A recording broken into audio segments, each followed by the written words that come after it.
اللہ تبارک و تعالیٰ کا فضل، اس کی توفیق سے اللہ نے ہمیں یہ ماہ مبارک جس میں اپنے حبیب کریم کو مبعوث فرمایا، اس کی بابرکت ساعتیں دیکھنی نصیب فرمائیں، اور وہ پیغام جو محبت رسول کا پیغام ہے، جس کو امت مسلمہ نے اپنی فکر اور عمل سے ایک یاد دہانی اور ریمائنڈر کے طور پر اپنے عمل میں اور اپنی فکر کے اندر اس کو سمو لیا ہے۔ جب یہ ماہ مبارک آتا ہے تو ایک یاد دہانی، ایک بھولا ہوا سبق ہم سب کو یاد ہو جاتا ہے۔ اپنے دنیاوی مشاغل میں، کاروبار میں، اپنی سوشل، پولیٹیکل اور اکنامک جتنی ایکٹیویٹیز ہیں، ان میں یہ ماہ مبارک ایک دفعہ پھر سے ہمیں اللہ کے حبیب کا قرب عطا فرما دیتا ہے، ایک قرب کا احساس دلا دیتا ہے، اللہ کی حمد کی شکل میں، اس کے رسول کریم کی ثنا اور نعتوں کی شکل میں۔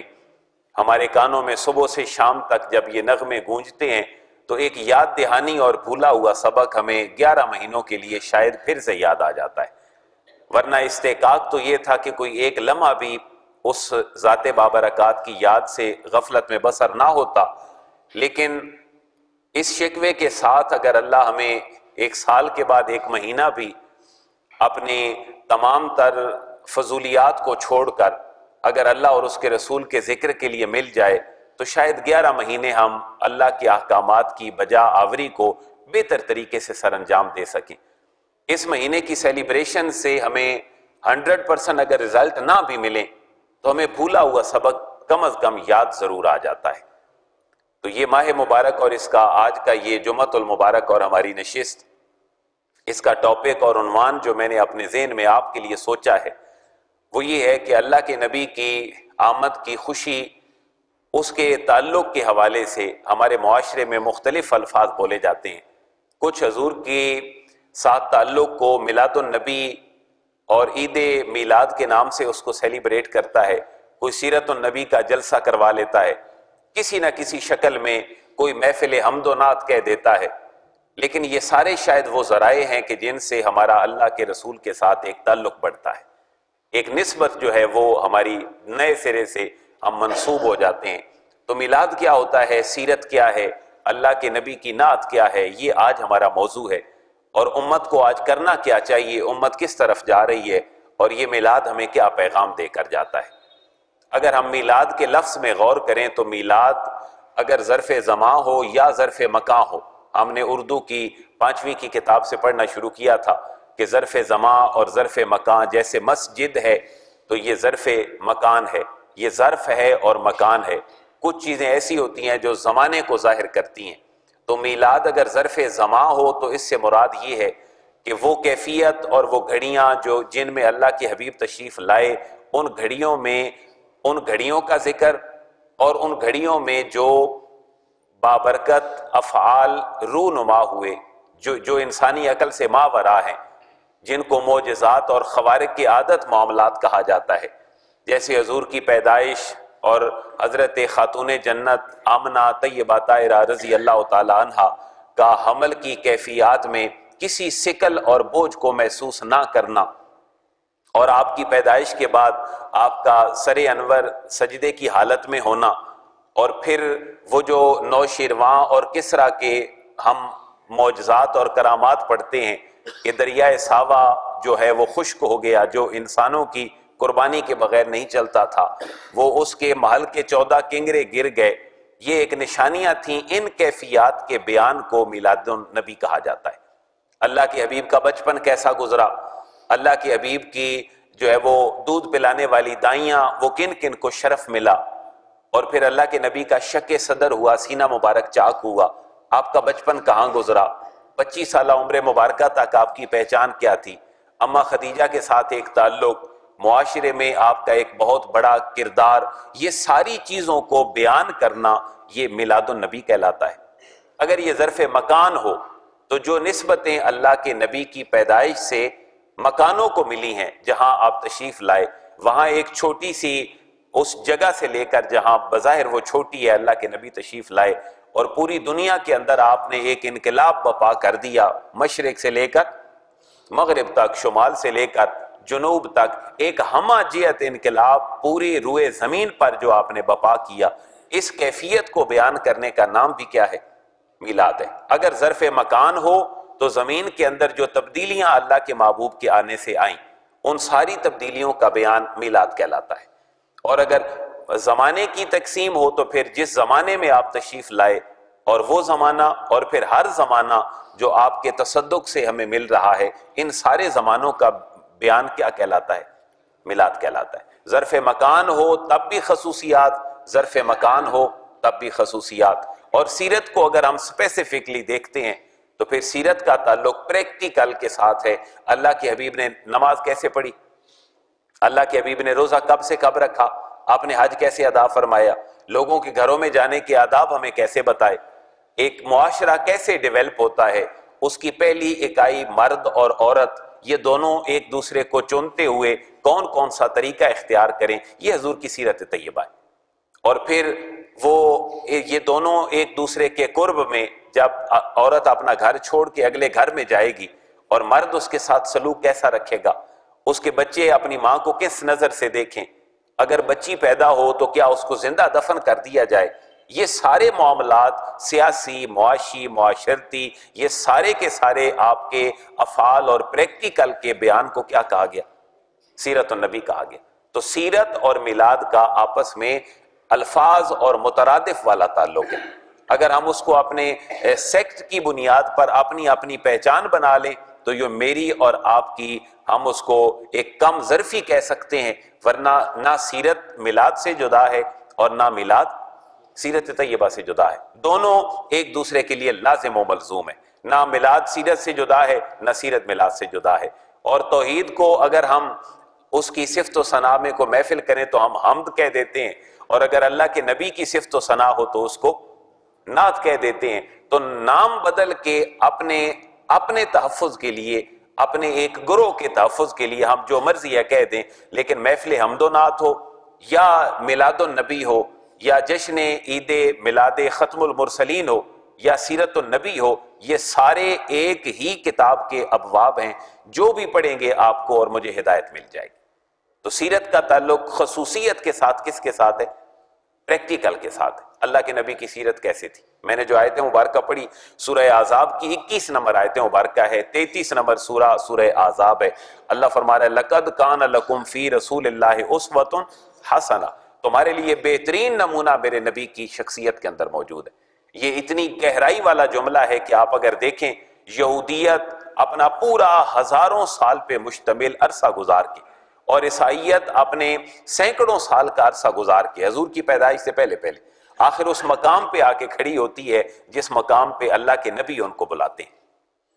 یہودیت کی تعلیمات اوریجنل تھیں اپنے زمانے کے اعتبار سے، لیکن جب حضور کی آمد کو یہودی عالم بھی دیکھتے ہیں تو حضور کی بارگاہ میں بیٹھے بغیر ان کی تسلی اور تشفی نہیں ہو سکتی۔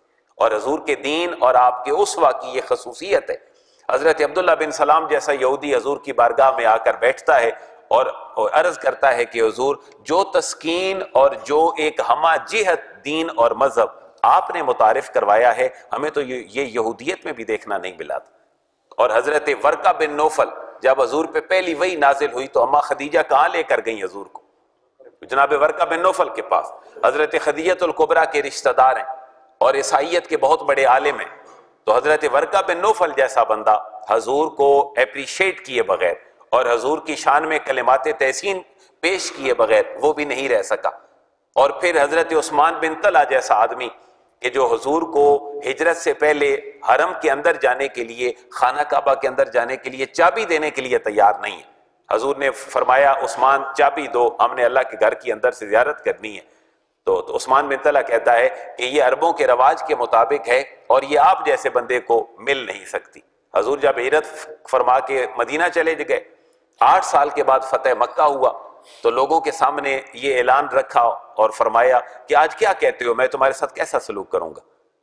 تو اہل عرب اپنی بلاغت اور فصاحت کی بنیاد پر کہتے ہیں کہ آپ ہمارے بڑے بھائی ہیں، ہمیں امید ہے کہ جس خاندان سے آپ کا تعلق ہے آپ ہمارے ساتھ بھائیوں والا سلوک کریں گے۔ اور پھر آپ نے وہی کلمات تحسین ان کے لیے رکھے کہ جو حضرت یوسف علیہ السلام نے اپنے بھائیوں کے لیے رکھے تھے، اور آپ نے فرمایا کہ اذهبوا تم سارے کے سارے آج چلے جاؤ، انتم الطلقاء، میری طرف سے تم سب کے وہ حقوق جو تم نے وائلیٹ کیے ہیں میرے اور میرے خاندان کے، میں ان سب کی معافی کا اعلان کرتا ہوں۔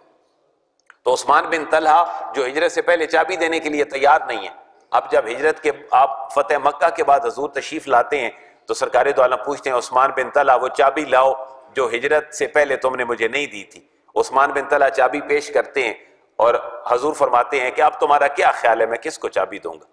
تو آپ نے فرمایا عثمان تم نے تو چابی نہیں دی تھی 8 سال پہلے، لیکن میں اب یہ چابی تمہیں دے رہا ہوں، قیامت تک تمہارے خاندان سے کوئی لے نہیں سکے گا۔ تو اتنا بڑا کردار، اتنا بڑا ظرف، میں نے 3 جملے عرض کیے ہیں، سیرت نگاروں نے اس کو اپنی کتابوں میں لکھا ہے کہ حضرت عبداللہ بن سلام یہودیت کے بہت بڑے عالم، اور ورقہ بن نوفل عیسائیت کے بہت بڑے عالم، اور عثمان بن طلحہ دین ابراہیمی اور توحید کے اوپر ایک موحدانہ کردار رکھنے والی شخصیت حضور کو اپریشیٹ کیے بغیر نہیں رہ سکی۔ اب یہ اتنا بڑا ہمہ جہتی حضور کا کردار تھا کہ کوئی بندہ متاثر ہوئے بغیر نہیں رہ سکا۔ آپ ذرا اندازہ کریں اسلام نے جتنے کھاری کنووں کو میٹھا کیا ہے، خالد بن ولید کا نام کس نے نہیں سنا؟ ولید بن مغیرہ کی اللہ نے 10 عیب قرآن کے اندر بیان کی۔ محبوب آپ پریشان نہ ہوں، سورہ قلم میں فلا تطع کل حلاف مہین ہماز مشاء بنمیم، یہ 10 عیوب آخر تک بیان کر کے کہا محبوب جو آپ کے اوپر انگلی اٹھاتا ہے اس کے تو نطفہ کے حلال ہونے میں بھی ہمیں شک ہے، وہ تو کبھی ہمیں لگتا ہے کہ وہ اپنے باپ اور ماں کا ہے ہی نہیں، لیکن وہ ولید بن مغیرہ اللہ نے اس کھاری کنویں سے ایک ایسا میٹھا مشروب امت کو دے دیا جس کو دنیا خالد بن ولید کے نام سے یاد کرتی ہے، جو غزوہ احد میں پلٹ کر حملہ کرتا ہے تو حضور کے دندان مبارک بھی شہید ہو جاتے ہیں۔ غزوہ احد میں مسلمانوں کو 70 کے قریب لاشیں اٹھانے پڑتے ہیں، ہمارے نزدیک تو وہ شہید ہیں، وہ اس وقت بھی شہید تھے، آج بھی دین اسلام کے لیے وہ گواہ ہیں، لیکن جانی نقصان بہرحال مسلمانوں کو اٹھانا پڑا۔ وہ خالد ولید کا بیٹا بھی رضی اللہ تعالیٰ عنہ حضور کے اخلاق سے متاثر ہوئے بغیر نہیں رہ سکا۔ آخر یہ ہمہ جہتی کردار حضور کا کتنا بڑا تھا، میں پڑھ کر حیران رہ گیا کہ جس خالد بن ولید کو حضور نے سیف من سیوف اللہ کہا تھا، کتنی بڑی طاقتیں اللہ نے ان کو دی تھیں کہ خالد بن ولید رضی اللہ تعالیٰ عنہ کی تلوار جس کو اٹھا کر آپ کفار کے خلاف لڑتے تھے، جس تلوار کو حضور نے فرمایا تھا کہ یہ کس کی تلوار ہے؟ اللہ کی تلوار ہے، اس تلوار کا وزن اگر آج کے اعتبار سے دیکھا جائے تو میں اور آپ رونگٹے کھڑے ہو جاتے ہیں کہ کیا اتنا وزن بھی ایک شخص اٹھا کے کفار کے خلاف لڑ سکتا ہے؟ 36 کلو کی وہ تلوار جو حضرت خالد بن ولید کی ہے، جس کو رسول اللہ جب کفار کو کٹتے ہوئے دیکھتے ہیں تو آپ فرماتے ہیں خالد یہ تیری تلوار نہیں ہے، یہ تو اللہ کی تلوار ہے۔ وہ خالد بھی حضور کے رضی اللہ تعالیٰ عنہ حضور کے اخلاق سے متاثر ہوئے بغیر نہیں رہ سکے۔ آپ دیکھیں جانی دشمن بھی حضور سے متاثر ہو کر حضور کی بارگاہ میں حاضر ہو جاتے ہیں۔ یہ اس کی پریکٹیکل مثال ہے، لَقَدْ كَانَ لَكُمْ فِي رَسُولِ اللَّهِ أُسْوَةٌ حَسَنَةٌ، اور نبی محتشم نے اپنی نبوت پہ دلیل کبھی بھی قرآن کو نہیں رکھا، نہ اللہ تعالیٰ نے اپنے نبی کو بطور دلیل یہ فرمایا ہے کہ محبوب ان کے سامنے میری توحید کی بات پہلے رکھیں۔ ایک ہی بات رکھی لوگوں کے سامنے، سورہ یونس کی آیت ہے فَقَدْ لَبِثْتُ فِيكُمْ عُمُرًا مِّن قَبْلِهِ أَفَلَا تَعْقِلُونَ، اہل مکہ میرے نبی ہونے کے لیے تو اتنا کافی ہے کہ میری پیدائش مکہ میں ہے، میرے 25 سالہ کڑیل جوانی مکہ میں گزری ہے، میری 40 سال تک عمر تمہارے درمیان گزری ہے، تم بیٹیوں کو زندہ دفن کرتے تھے، تم شراب اور جوئے میں ملوث رہتے تھے، اور انسانیت کو راہ راست بھٹکانا تمہارا شیوا تھا، تم راہزن تھے، لیکن میرا کردار بھی تو دیکھو، ان 40 سالوں میں تمہارے معاشرے میں رہتے ہوئے اس معاشرے کی ساری اٹریکشن کے باوجود میں ایک لمحے کے لیے بھی ڈی ٹریک نہیں ہوا، میری نبوت پہ اور کیا دلیل چاہتے ہو؟ تو اتنا بڑا کردار اللہ نے کس کو عطا فرمایا؟ اپنے حبیب کریم کو عطا فرمایا۔ اور طفیل بن عمر دوسی جو قبیلہ دوس کا سردار ہے، دال واؤ اور سین، وہ جب حضور کی بارگاہ میں سنتا ہے کہ کوئی نبی آیا ہے، اس نے نبوت کا دعویٰ کیا ہے، اور جس کتاب کو وہ اللہ کی کتاب کہتا ہے اس کتاب کی تاثیر بڑی کمال ہے، تو طفیل بن عمر دوسی اپنے کانوں کے اندر روئی ڈال دیتا ہے کہ شاید میرے کانوں میں بھی کہیں پڑ گئی تو میں بھی مجبور ہو کہ اس کی طرف نہ چلا جاؤں، کیونکہ آپ کو مشہور کیا گیا معاذ اللہ کہ آپ کاہن ہیں، مجنوں ہیں، اور آپ تو جادوگر ہیں۔ ایک دن طفیل بن عمر دوسی کہتا ہے میں عرب کا فصیح و بلیغ آدمی ہوں، میں لوگوں کی باتوں میں آ کر ایسا کیوں کرتا ہوں اس نے کانوں سے روئی نکالی اور حرم میں جہاں رسول اللہ موجود تھے وہاں چلا گیا، اور وہ کلام آفرین جب اس نے اپنے کانوں سے سنا تو وہی طفیل بن عمر جو اپنے کانوں میں روئی ڈالتا ہے اب لوگوں کے کانوں کو کھلوا کر ان کے سامنے توحید و رسالت کا کلمہ رکھتا ہے۔ یہ صرف اور صرف کیا ہے؟ حضور کی بارگاہ کا اٹریکشن ہے اور وجاہت ہے جو اللہ تبارک و تعالیٰ نے اپنے حبیب کو عطا فرمائی ہے۔ جناب عمر رضی اللہ تعالیٰ عنہ گھر سے نکلتے ہیں قصہ تمام کرنے، لیکن جب واپس آتے ہیں تو واپس بارگاہ مصطفی میں لوٹتے ہیں، اپنا سب کچھ قربان کر کے آپ کی بارگاہ میں رکھ دیتے ہیں۔ کیا وہ عام لوگ تھے؟ وہ اسلام میں آنے کے بعد بھی اعلیٰ تھے اور اسلام میں آنے سے پہلے بھی وہ بہت اعلیٰ تھے۔ حضرت عثمان غنی رضی اللہ تعالیٰ عنہ جیسا بندہ اور حضرت سیدنا صدیق اکبر جیسا بندہ جو صدیق بھی ہیں اور اتیق بھی ہیں، اور آپ کے بارے میں کہا جاتا ہے کہ آپ وہ شخصیات ہیں صحابہ کرام میں سے بہت سارے کہ جنہوں نے عالم کفر میں رہ کر بھی کبھی اپنی پیشانی کو شرک سے آلودہ نہیں کیا۔ وہ انٹلیکچوئل لوگ تھے۔ ایک عموماً تاثر یہ دیا گیا ہے، حضور جس زمانے میں آئے وہ زمانہ بالکل نکما تھا، لوگ بالکل جاہل تھے۔ وہ جاہل ضرور تھے لیکن وہاں پر ایسے لیول پہ لوگ موجود بھی تھے جو اپنے زمانے کے ماہرین فن تھے۔ حضرت عثمان غنی رضی اللہ تعالیٰ عنہ، حضرت عمر فاروق، حضرت سیدنا صدیق اکبر اپنے اپنے قبیلوں میں اپنی اپنی ذمہ داریاں نبھاتے تھے۔ حضرت عثمان غنی ایمبیسیڈر تھے، اہل مکہ کو جب بھی کوئی مسئلہ ہوتا حضرت عثمان غنی سفیر بن کر دوسرے ممالک میں جایا کرتے، اور حضور نے آپ کو بھی ایمبیسیڈر بنا کے بھیجا۔ جب 6 ہجری میں صلح حدیبیہ ہونے لگا تو سرکار دو عالم نے اپنی طرف سے کس کو بنا کر بھیجا؟ اہل مکہ کی طرف، حضرت عثمان غنی کو۔ تو اپنے شعبے کے بڑے وجیح لوگ تھے، لیکن یہ سارے حضور کی بارگاہ اقدس میں آ کر اپنا سب کچھ قربان کر کے حضور سے متاثر ہوئے بغیر نہیں رہ سکے۔ اب اگر حضور کے اسوہ کو گنا جائے تو ہماری عقائد سے لے کر، جن کو میں عموماً کہتا ہوں یہ ہمارے سافٹ ویئر ہیں، ہمارے عقائد توحید، رسالت، آخرت، ملائکہ، آسمانی کتابیں، یہ جو ہمارے 5 عقائد ہیں، یہ عقائد ہماری ونڈو کی حیثیت رکھتے ہیں، یہ ہمارے لیے ایک سافٹ ویئر ہیں، اور اس کے بعد پھر اللہ ہمارے پروگرامنگ جو ہے اس کو سٹارٹ فرماتا ہے، نماز، روزہ، حج، زکوٰۃ۔ کوئی ان 5 عقائد میں اور 5 پلرز آف اسلام میں اور میری اور آپ کی زندگی کا کوئی شعبہ انڈیویجولی کلیکٹیولی وہ ایسا نہیں ہے جس میں بارگاہ رسالت سے کبھی مجھے اور آپ کو کوئی نمونہ نہ ملا۔ میں ایک ٹاپک ہے انشاءاللہ اگلے جمعہ المبارک کے لیے، اس کو میں نے رکھا ہے آج تمہیدی گفتگو کے بعد، کہ میری اور آپ کی سب سے بڑی پرابلم اس معاشرے میں وہ تو بطور انسان اس معاشرے کے اندر رہنا ہے، اور ہم کیسے رہیں، ہمارا کھانا پینا، اٹھنا بیٹھنا، چلنا پھرنا، سونا، حتیٰ کہ حضور کی پسندیدہ اشیاء کو اگر آج بھی ہم رول ماڈل بنا لیں تو ہماری 100% نہ صحیح، آج ہم اس دور میں رہتے ہیں جہاں خالص چیزیں نہیں ملتی، لیکن ہمارا سروائیول اور ایک لمبے پیریڈ کے لیے مزید بھی ہو سکتا ہے۔ حضور جو کھانے کھاتے تھے، اگر آج میلاد النبی کی محافل ہمیں وہ کھانا ہی سکھا دے، یا سیرت النبی کے جلسے ہمیں حضور کی روزمرہ ضروریات کھانے پینے کی چیزیں ہی سکھا دیں، تو لقد کان لکم فی رسول اللہ اسوۃ حسنہ، میری اور آپ کی زندگی بچ سکتی ہے۔ آج فاسٹ فوڈ کو دیکھیں، میرے اور آپ کے بچے ان کو کھا کر کہاں پہنچ گئے۔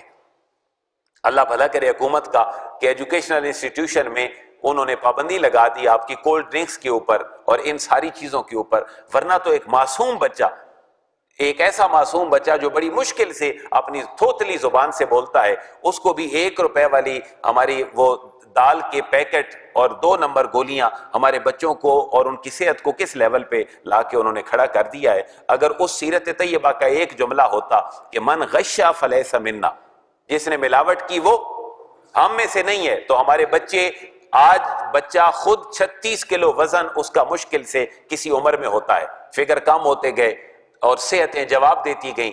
کچھ معاشرے کی فحاشی اور عریانی نے ہمارے بچوں کو تباہ کر دیا، کچھ خوراکوں نے تباہ کر دیا، ورنہ خالد بن ولید کی تلوار کتنے کلو کی نظر آتی ہے ہمیں؟ 36 kg، 36 کلو کی تلوار، کیا کوئی بچہ اٹھا سکتا ہے؟ حضرت محمد بن قاسم علیہ رحمہ کو دیکھیں کہ 17 سال کا جوان لیڈ کر کے پورے لشکر کو، اور کہاں سے کہاں، کوئی روڈ نہیں ہے، کوئی راستہ ایسا نہیں ہے جس میں وہ بڑے گزٹڈ طریقے سے ہم تک پہنچے۔ وہ ایک عورت کی پکار پر اس خطہ ارضی میں آتا ہے، کیا میرا اور آپ کا بچہ بھی 17 سال کا یہ کام کر سکتا ہے؟ میرے ایک دوست تنگ آ کے کچھ مزاح کے انداز میں کہہ رہے تھے کہ ہمارے بچے اب ایسے ہو گئے ہیں کہ ان کو کہیں کہ بیٹا فلاں چیز لے کر آؤ تو فوراً بھاگ کے تو چلے جاتے ہیں، لیکن وہاں جا کے پوچھتے ہیں پاپا آپ نے کیا کہا تھا کہ میں لے کر آؤں، ان کو موبائل اور میسج پہ دوبارہ پوچھنا پڑتا ہے۔ اور ایک اربوں کا آپ یاد دہانی دیکھیں کہ جناب امام بخاری رحمۃ اللہ تعالی علیہ فرماتے ہیں مجھے 3 لاکھ حدیثیں یاد تھیں، اور ان 3 لاکھوں سے صحیح بخاری میں کتنی حدیثیں لکھی؟ 7274۔ 7274 سے صرف بخاری لکھی ہے، لیکن آن دی ریکارڈ بات موجود ہے، آپ فرماتے ہیں مجھے کتنی حدیثیں یاد ہیں؟ 3 لاکھ، جن میں سے 1 لاکھ میری انویسٹیگیشن کے مطابق بالکل ٹھیک ہے، لیکن زندگی اتنی ہی وفا کرتی ہے جو دین کو کمپائل کرنے میں ہمارے لیے تمہید ثابت ہو سکتی تھی، وہ آپ نے اپنی حدیث کی کتابوں میں لکھ دی۔ اور جس بندے کا حافظہ یہ ہو 6666 آیات والا بچہ جو قرآن کو یاد کرتا ہے وہ حافظ قرآن کہلاتا ہے۔ اور یہ تو صرف قرآن ہے، لیکن حدیث صرف ٹیکسٹ نہیں ہے، حدیث اپنی چین کے ساتھ یاد کرنے کو محدثین اپنا ماتھے کا جھومر اور سہرا سمجھتے تھے۔ ان فلاں حضور نے فرمایا، جناب عمر نے سنا، جناب عمر نے فرمایا، اگلے تابعی نے سنا، تابعی نے فرمایا، تبع تابعی نے سنا۔ اس پوری چین کو پڑھ کر پھر ٹیکسٹ کی طرف آتے ہیں، اور ٹیکسٹ بھی کوئی چھوٹے چھوٹے جملے نہیں ہیں، انما الاعمال بالنیات، یہ پوری حدیث نہیں ہے۔ صحیح بخاری کی پہلی حدیث میں پورا ایک ٹیکسٹ مزید ہے، لیکن ہمارے سامنے صرف اتنی حدیث ہے، انما الاعمال، اعمال کا دار و مدار نیتوں کے اوپر ہے۔ تو کتنا بڑا حافظہ تھا ان لوگوں کا۔ ہمیں یہ آج ماننا پڑے گا کہ حضور نے فرمایا تھا سب سے بہتر زمانہ میرا زمانہ ہے، پھر کم بہتر ان کا ہوگا جو مجھ سے بعد میں آئیں گے، پھر کم بہتر ان کا ہوگا جو اس کے بعد آئیں گے۔ آخر ہوگا کیا؟ لوگ جب اب میرے لائف سٹائل سے دور ہو جائیں گے تو پھر وہ خسارے میں رہیں گے، وہ کبھی کامیابی کی طرف نہیں جائیں گے۔ تو ہم دور ہو گئے اور خسارے میں پڑتے گئے، لیکن ہوپ اور امید اور ایک کرن اللہ کے نبی نے یہ بھی ہمیں دکھائی ہے کہ تمہارا لوٹنا کب تک ہے؟ جب تک کہ تمہاری توبہ اور تمہاری موت کا تعلق ایسے نہ ہو کہ تمہارا مرتے وقت تمہارے گلے سے وہ غرغرے کی کیفیت جب تک وہ پیدا نہیں ہوتی، اس سے پہلے تک تم لوٹ کر میرے زمانے کی ساری برکات کو حاصل کر سکتے ہو۔ اور وہ زمانے کی برکتیں کیا ہیں؟ توحید، اور دوسرے نمبر پہ ہے رسول کی رسالت، اور تیسرے نمبر پہ ہے مرنے کے بعد ہم نے اللہ کو جواب دینا ہے۔ مجھے اتنے سارے دوست ایمانداری سے بتا دیں، ایک خوف اگر ہمارے دلوں کے اندر آ جائے، کیونکہ توحید کا خوف اور جلال اپنی جگہ پہ ہے، رسالت کی قربتیں محبتیں جمال اپنی جگہ پر، ایک بندے کو یہ خوف ہو کہ میں نے 15 منٹ کے بعد مر جانا ہے، اور ان 15 منٹ میں سے جو 14 منٹ ہیں اس نے 14 کانٹریکٹ کرنے ہیں لوگوں سے، تو کیسے کانٹریکٹ کرے گا؟ کیا اس کے اندر کسی قسم کی چیٹنگ کا تصور ہوگا؟ وہ نہیں ہو سکتا۔ تو اگر ہمارے اندر اللہ کا یہ خوف پیدا ہو جائے کہ مرنے کے بعد ہم نے دوبارہ اٹھنا ہے، اللہ کو جواب دینا ہے، تو ہم کتنے کھلے چہرے سے اپنی ساری زندگی کے معاملات کریں گے۔ اور یہ خوف آخرت، یہ بھی نبی کا اسوہ ہے۔ اللہ نے فرمایا لَقَدْ كَانَ لَكُمْ فِي رَسُولِ اللَّهِ أُسْوَةٌ حَسَنَةٌ، تو نبی کو کتنا خوف تھا، ڈر تھا کہ میں نے مرنا ہے، میں نے اللہ کو جواب دینا ہے۔ اور ہمہ وقت آپ کی زبان پہ یہی ہوتا تھا۔ اور پھر میرے اور آپ کے لیے بھی کہا کہ جو بندہ 40 دفعہ ایک دن میں موت کو یاد کرتا ہے، اللہ اس کو بڑے مقام کے ساتھ اٹھاتا ہے۔ یہ بھی نفسیاتی ایک مسئلہ ہے کہ جو بندہ آخرت کو اور قبر کو اپنے ذہن میں رکھتا ہے، وہ کبھی کسی بندے کے ساتھ چیٹنگ نہیں کر سکتا۔ تو میلاد کی محفل اگر ہمیں توحید و رسالت کے نغمے کے ساتھ خوف آخرت دے کر نہیں جاتی، تو شاید وہ میلاد کی محفل ہو، وہ سیرت النبی کی محفل ہو، یا کوئی بندہ اس کو محفل حمد و نعت کہہ دے، تو اس کی نہ محفل حمد و نعت کا کوئی ثمرہ ہے، نہ اس کی محفل میلاد و سیرت کا کوئی ثمرہ ہے۔ جب وہ بطور عادت ہم ایز یوزولی کر لیں گے تو وہ تو ہم کتنے عرصے سے کرتے آئے۔ آج ضرورت اس بات کی ہے کہ ہم اللہ کے نبی کو اپنی بڑے ریئلسٹک ہو کر نبی کے اسوہ کو پڑھیں، اور نبی کے اسوہ کے مطابق اپنی زندگیوں کو گزارنے کی کوشش کریں۔ ہماری فزیک بھی ٹھیک ہو جائے گی، اور ایک فکری بیماری جس میں پوری امت مبتلا ہے، شاید اللہ ہمیں اس فکری بیماری سے بھی نجات عطا فرما دے۔ اب کوئی کام تو نبی کے کام کے بغیر ہو نہیں سکتا، اور پھر مومن کے لیے تو ڈبل کریڈٹ ہے۔ وہ ڈبل کریڈٹ یہ ہے کہ اگر یہ مرتے مرتے لڑتے لڑتے مر بھی جائے تو اس کو قرآن کیا کہتا ہے؟ شہید ہے۔ اور شہید کہاں ہوتا ہے؟ زندہ ہوتا ہے۔ اور اگر یہ لڑتے لڑتے بچ بھی گیا تو اس کو کیا کہتے ہیں؟ اس کو غازی کہتے ہیں۔ اتنا فائدے مند سودا، اتنا بڑا معاہدہ کہ جس کی دونوں طرفوں میں فائدہ ہو۔ ہمیں دنیا کے اندر کوئی ایسا کاروبار نظر نہیں آتا کہ جس کی دونوں اطراف میں ہمیں فوائد نظر آتے۔ اور پھر قرآن مجید کی آیت مبارکہ ہے، سورہ احزاب کی بالکل ابتدائی آیات مبارکہ میں ہے، اللہ فرما رہا ہے میں نے کسی بندے کے دل کے کسی بندے کی باڈی کے اندر، اس کے شکم کے اندر 2 دل نہیں رکھے۔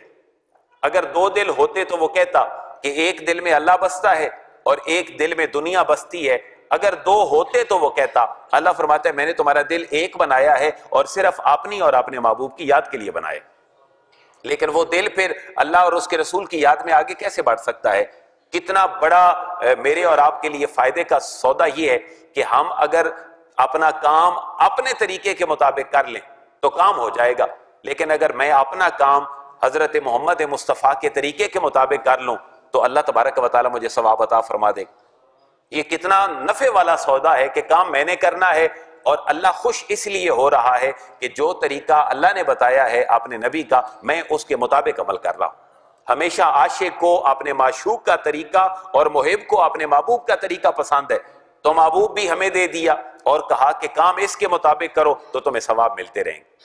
اور پھر صحابہ کرام کا یہ وتیرہ تھا، یہ سیرت النبی کی محافل میں صحابہ ہمارے لیے رول ماڈل ہیں۔ حضرت عثمان غنی رضی اللہ تعالیٰ عنہ کو ان کا خادم وضو کروا کے جب فارغ ہوتا ہے تو حضرت عثمان غنی اٹھ کے تبسم فرماتے ہیں، اور خادم پوچھتے ہیں حضور آپ کے ہنسنے کی وجہ کیا ہے؟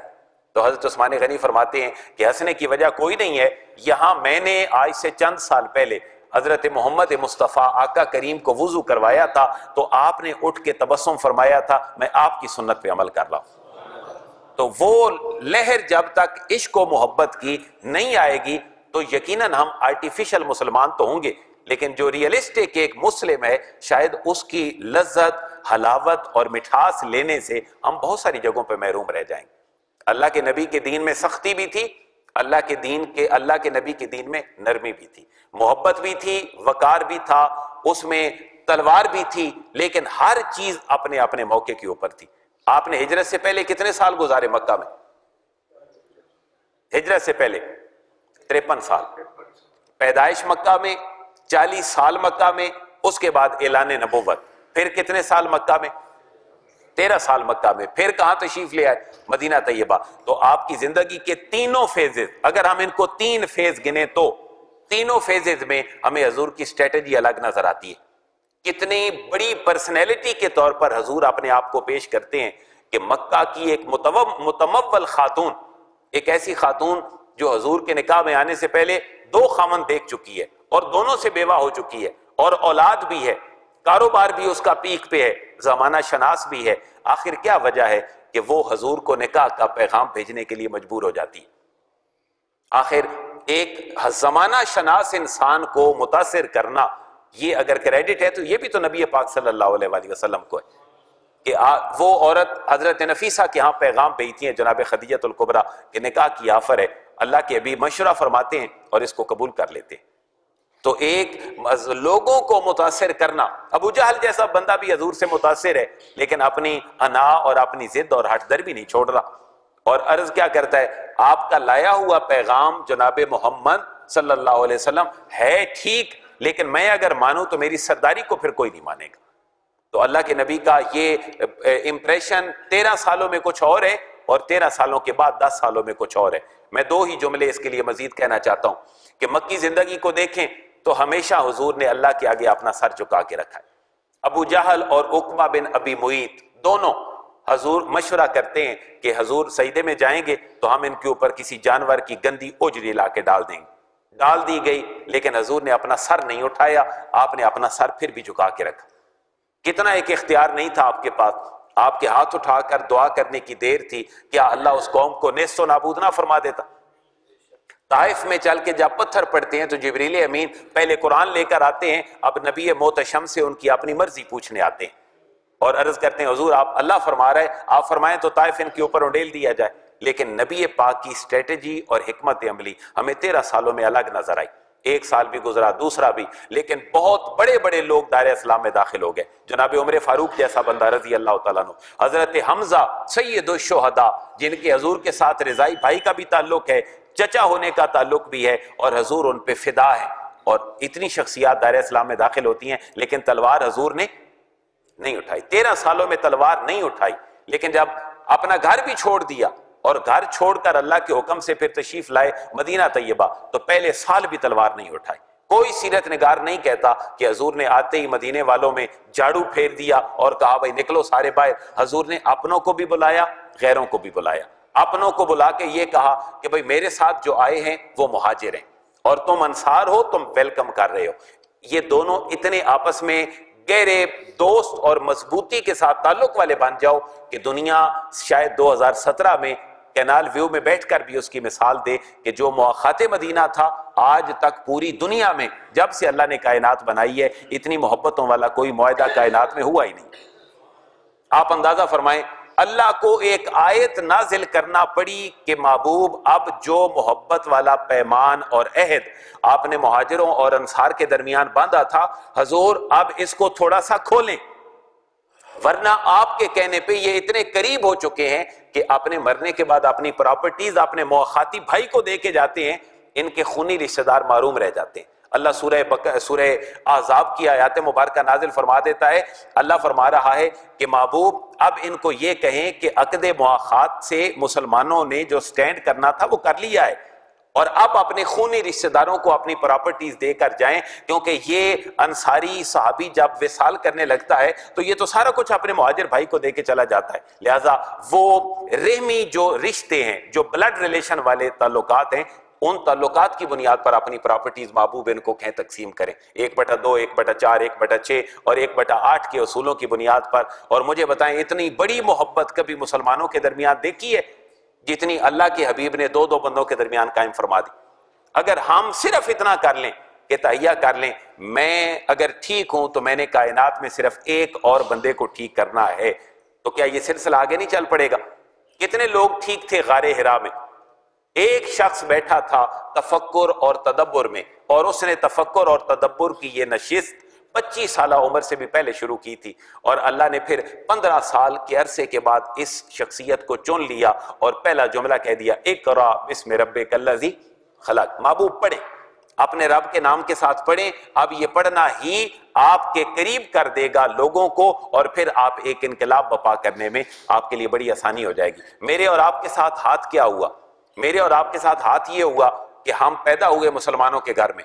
میرا باپ کلمہ پڑھتا تھا لا الہ الا اللہ محمد رسول اللہ, تو میری ماں نے مجھے لوریاں دی, میں بھی اسی گھر میں بطور مسلمان پیدا ہو گیا. لیکن اگر ہم کافروں کے گھر میں پیدا ہوتے تو پھر ہمیں کلمے کی شاید اہمیت کا پتہ ہوتا.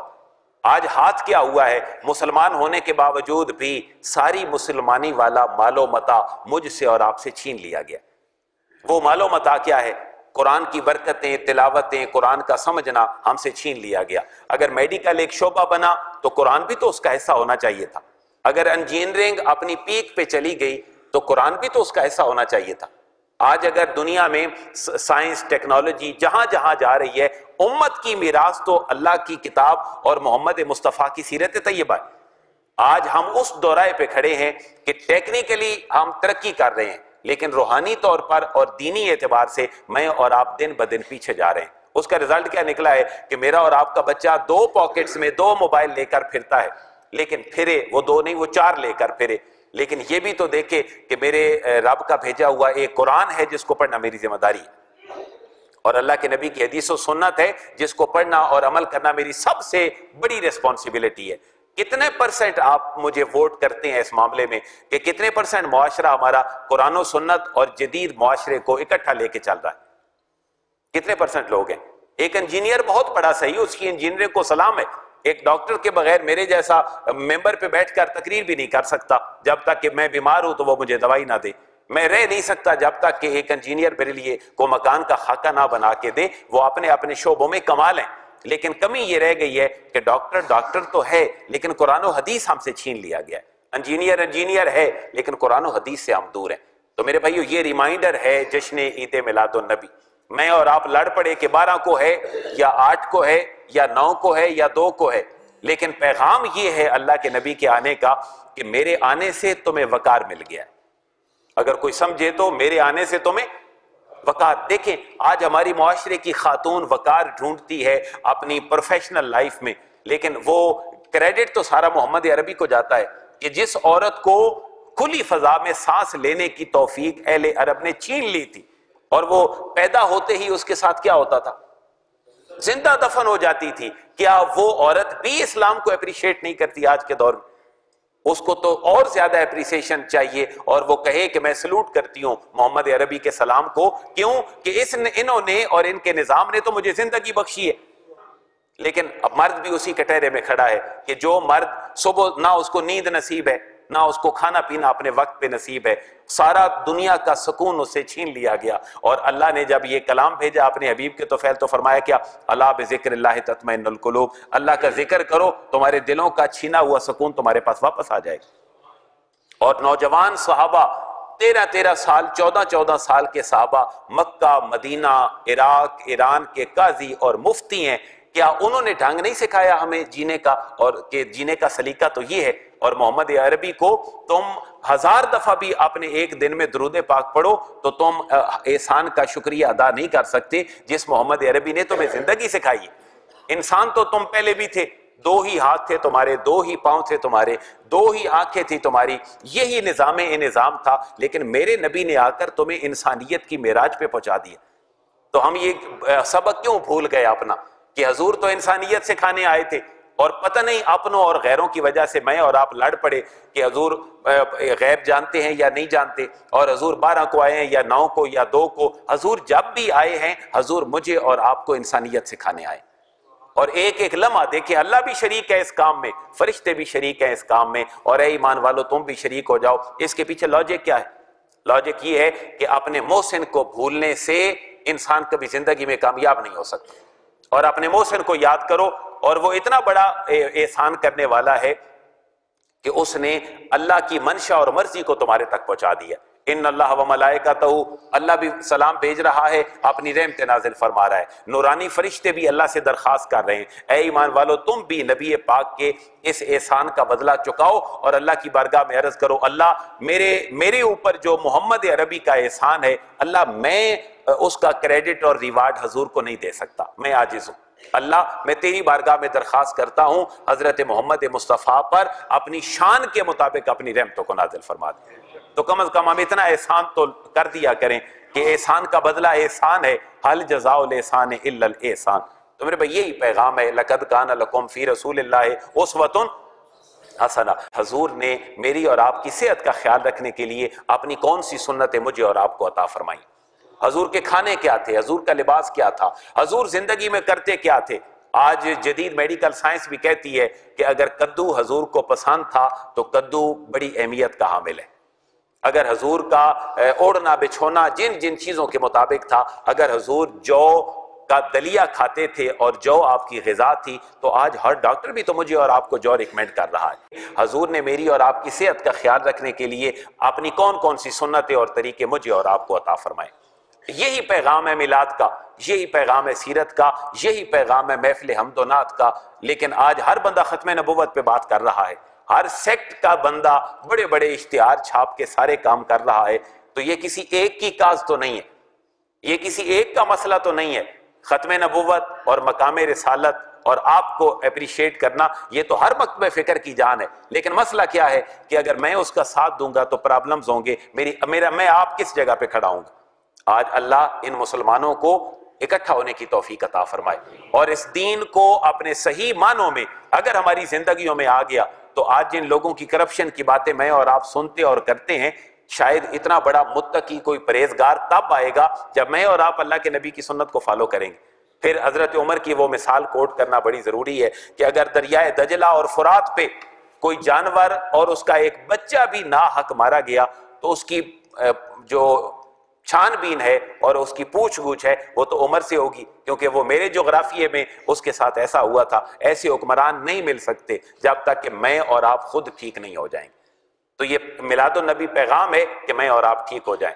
بجا صحیح, ولگیرٹی صحیح, پہاڑیاں بنانے میں, کچھ کام کرنے میں ہر جگہ پہ ہوتا ہے. بچے پہاڑیاں بناتے ہیں, ڈیک لگاتے ہیں, ناچتے ہیں, گاتے ہیں, یہ ساری وہ چیزیں ہیں جن کو ریموو ہونا چاہیے. لیکن یاد دہانی کا پیغام ہمیں بھولنا نہیں چاہیے. وہ کسی سینس میں بھی ہو سکتا ہے. وہ کوئی اگر سیلیبریٹ کرتا ہے کوئی نعت کو, کھانا کو, اٹھنا کو, بیٹھنا, اس کو سلام ہے. آج بڑے بڑے لیڈرز جب آتے ہیں اور بڑے بڑے دن آتے ہیں تو کتنی توپوں کی سلامی دی جاتی ہے؟ 21 توپوں کی سلامی 30 پاروں میں کہاں لکھی ہے؟ 21 توپوں کی سلامی حدیث مبارکہ میں کہاں لکھی ہے؟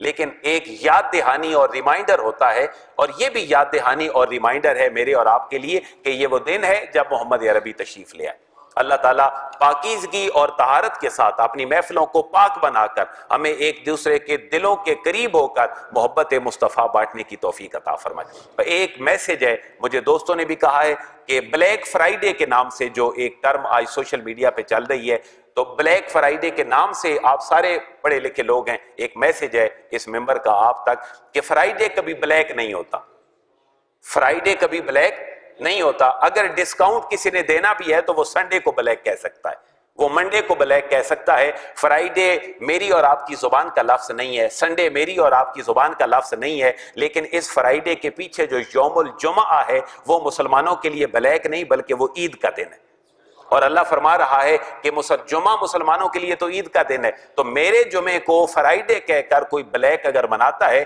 تو وہ مجھے ٹیسٹ کر رہا ہے کہ میرا ایمان کس لیول پہ کھڑا ہے، اور یہ ٹیسٹنگ پوائنٹ ہوتے رہتے ہیں، کبھی خاکے چھاپ کر، کبھی کسی غازی کو پھانسی دے کر، کبھی ختم نبوت میں ایڈیٹنگ کر کے، اور کبھی کسی اور طریقے سے۔ لیکن یہ بطور مسلمان آج مجھے اور آپ کو کمٹمنٹ کرنی ہے کہ میں مسلمان تب بھی ہوں جب میرا شعار قائم ہے، جب میرا طریقہ قائم ہے۔ ایک پہلے ظلم ہوا کہ جمعے کی چھٹی ختم ہوئی، جمعے کو اتوار کس کا دن ہے؟ مذہبی کرسچنز کا، اور ہفتہ یہودیوں کا۔ تو جمعہ مسلمانوں کا مذہبی دن تھا، ہم مغلوب ہو گئے، اکنامکلی ہمیں پرابلمز تھیں۔ نواز شریف کا مجھے یاد ہے 98 میں اعلان تھا ہماری معیشت میں 3 چھٹیاں آ جاتی ہیں تو ہماری معیشت جو ہے وہ کمزور ہو رہی ہے، اور ہم جمعے کی چھٹی ختم کر کے سنڈے کو رکھتے ہیں تاکہ انٹرنیشنل ٹریڈنگ میں ہمیں 3 چھٹیاں نہ پڑیں۔ تو میں تو اس وقت سے لے کر 19-20 سال ہوئے، میں نے دیکھا پاکستان کی معیشت کبھی عروج کی طرف نہیں گئی، پاکستان کی معیشت زوال کی طرف ہی گئی۔ تو یہ ہمارے جو چونچلے ہیں ہمارے، یہ اگر ہم ان پہ خود قابو پا لیں تو شاید ہمارے لیے آسانیاں ہو جائیں۔